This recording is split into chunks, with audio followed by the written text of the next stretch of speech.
G'day everyone, it's Uncle Jojo. Welcome to my dojo. James and Chris from 2C. This one's for you guys.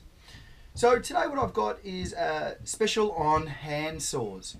Hand saws date back over 5,000 years ago to Egypt. Now the Egyptians used a saw that's called a pull saw.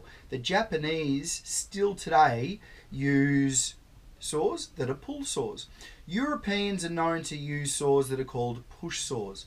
The main difference between these two saws is the way that the teeth on a push saw are angled forward. Like you'll see here, they're angling forward. That's a European push saw.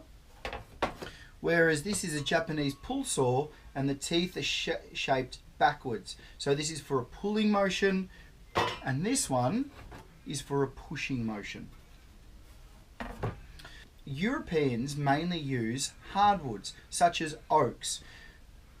These kinds of saws, whether it be a crosscut saw or a rip saw, they've got these teeth that are shaped forward.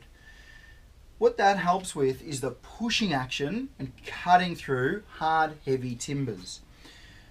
We can use finer saws, and the way that we judge our saws is in the number of teeth in an inch. So this one would have about 18 teeth in an inch, whereas this one would have about 6 teeth in an inch. The Japanese saws also have very fine teeth, or they can have super coarse teeth as well. The Japanese saw is designed for softwoods, whereas a European saw is more designed for a hardwood. The other thing with the Japanese saw is you have flexibility. There's the dojo dong. The other thing is the flexibility in the blade. I've been using one of these saws for quite a number of years. Wherever I need to cut down an architrave when I'm slipping some floorboard underneath or a tile underneath, and I can flex that, roll the way up, put a piece of timber or something the thickness down and cut through that architrave. That's only on site. If I'm in my work shed, then I use these for all of the super fine cuts. They have a bit of a flex to them, and because they have a flex to them, you need to be careful on how you use them and which timbers you use them on. They don't work very well with Australian natives like eucalypts or acacias, but they do work really well on pines like Baltic pine or Douglas fir, i.e. Oregon.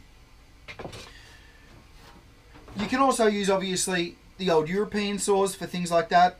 They're super awesome town for fine cutting. I mean, we even have here a gentleman's saw.